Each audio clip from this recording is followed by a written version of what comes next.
સત્તાધાર ધામના ચાલી રહેલા વિવાદ વચ્ચે સુરતમાં અલગ અલગ જગ્યાઓ પર પોસ્ટરો લગાયા છે અને ધ્વજારોહણના પોસ્ટરો સોશિયલ મીડિયામાં વાયરલ થઈ રહ્યા છે. સત્તાધાર ધામ વિવાદ મામલો વધી રહ્યો હોય તેમ લાગે છે. સત્તાધાર સેવકગણ દ્વારા ગુજરાતભરમાંથી 1 જાન્યુઆરીએ સત્તાધાર ખાતે ધ્વજારોહણ કરશે. સુરતમાં અલગ અલગ જગ્યા પર પોસ્ટરો લાગ્યા છે તો ધ્વજારોહણના પોસ્ટર સોશિયલ મીડિયામાં વાયરલ થયા છે. સમગ્ર ગુજરાતભરમાંથી અલગ અલગ સમાજના લોકો સત્તાધાર ભેગા થશે. અંદાજિત 25 થી 30 હજારથી વધુ સેવકગણ સત્તાધાર ધ્વજારોહણ કાર્યક્રમમાં ઉપસ્થિત રહે તેવી સંભાવના છે. તો પોષ સુદ બીજના દિવસે ધ્વજારોહણ કરાશે. ધ્વજારોહણ થકી શક્તિ પ્રદર્શન કરવામાં આવે તેવી શક્યતા છે અને છેલ્લા ઘણા સમયથી સત્તાધાર મામલે વિવાદ ચાલી રહ્યો છે, જેથી 25 થી 30 હજારથી વધુ સેવકો ભેગા થઈ શક્તિ પ્રદર્શન કરશે. આપનું નામ? મારું નામ છે ભાવેશ ટાંક, ગુર્જર ક્ષત્રિય યુવા સંગઠન પ્રમુખ. સમગ્ર ગુજરાતમાંથી 18 વર્ષના 20 થી 25 હજાર લોકો અને એથી વધારે પણ આમાં ભેગા થઈ શકે, કારણ કે આ જે અભિયાન છે સોશિયલ મીડિયાની અંદર પૂરજોશમાં ચાલે છે.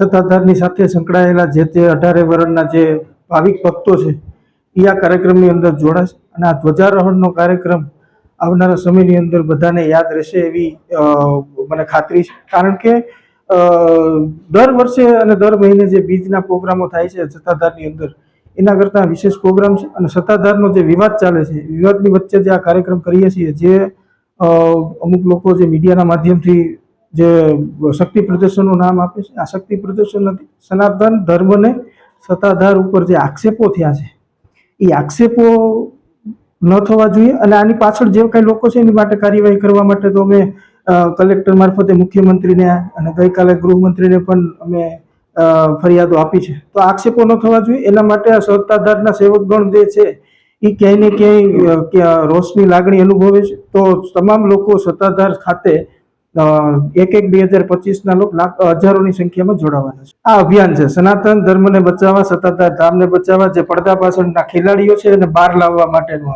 હું ભરત કરિયાલા ટાંક, ગુર્જર ક્ષત્રિય કડિયા સમાજ અમરેલી પ્રમુખ અને ભગીરથ મહાસંમેલનના પ્રણેતા.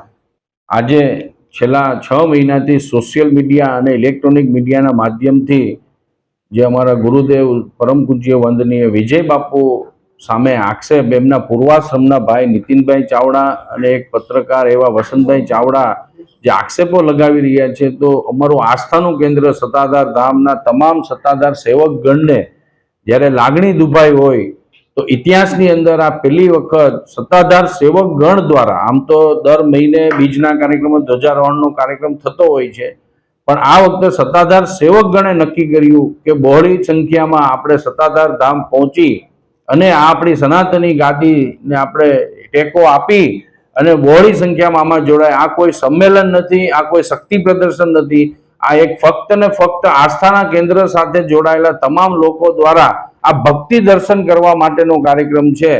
તો 1/1/2025 તમારા મીડિયાના માધ્યમથી સત્તાધાર ધામ સાથે જોડાયેલ તમામ સેવકોને સહપરિવાર સાથે સવારે 8 વાગે સત્તાધાર ધામ પહોંચવા હાર્દિક આમંત્રણ સાથે આહવાન કરીએ છીએ. મારું નામ રાજુભાઈ ઓકાભાઈ ચોટલિયા, કતારગામ શ્યામવાડી પ્રમુખ તરીકેની મારી ફરજ બજાવી રહ્યો છું. સત્તાધાર ધામને લઈને જે વિવાદ છે તેમાં આપ કઈ રીતે જોડાવાના છે, લોકોને કઈ રીતે જોડાવા માટે આપ ભેગા કરીને જઈ રહ્યા છો?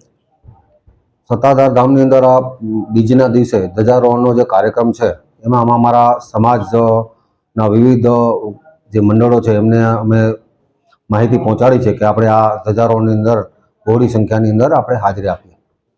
શા માટે ત્યાં અત્યારે આ રીતે મોટી સંખ્યામાં જોડાવવું પડે છે અને શું ઉદ્દેશ્ય છે? ના, આ એક ધાર્મિક ઉદ્દેશ છે, આનો બીજો કોઈ ઉદ્દેશ છે નહીં. દર મહિને ભાઈ બીજના દિવસે ત્યાં ભજનનો કાર્યક્રમ થતો હોય છે અને ધ્વજારોહણનો કાર્યક્રમ છે. આ એક પ્રકારનો રૂટીન કાર્યક્રમ જ છે અને એની અંદર અમે અત્યારે સુરત તરફથી આહવાન કરે છે કે વધારે સંખ્યામાં આપણે ધાર્મિક ભાઈઓ એમાં જોડાઈ શકે. જી, મારું નામ નિલેશ ધીરુભાઈ જીકાદરા છે. પ્રજાપતિ વિકાસ ટ્રસ્ટના સુરત શહેર મંત્રી તરીકે સેવા આપી રહ્યો છું.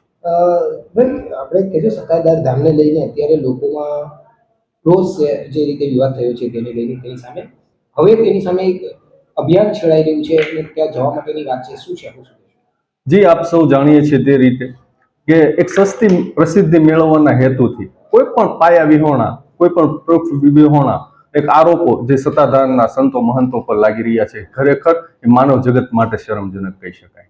આજે સંતોનો દેશ કહી શકાય, ભારત દેશ સંતોનો દેશ છે, ત્યારે એક સસ્તી પ્રસિદ્ધિ મેળવવા સોશિયલ મીડિયા ઉપર કોઈ પણ પ્રકારના બેફામ રીતે આરોપો લાગી રહ્યા છે, ખરેખર સૌના માટે શરમજનક છે. ત્યારે આ ભક્તિના ધામ સાથે આપણે સૌ એક શ્રદ્ધાની આસ્થાથી જોડાયેલા છીએ, ત્યારે આ ચેનલના માધ્યમથી હું તમામ 18 વર્ણના લોકોને એક આહવાન કરું છું, વિનંતી કરું છું કે આપ પણ તારીખ 1/1/2025 દિવસે આયોજિત આ ધ્વજારોહણ કાર્યક્રમમાં પધારો અને આપણી આ સંતોના પ્રત્યેની જે આપણી લાગણી છે, આપણો જે પ્રેમ છે, એમને સમર્થન રૂપે જાહેર કરવા માટે પધારો, એવી આ ચેનલના માધ્યમથી ફરી વખત વિનંતી કરું છું.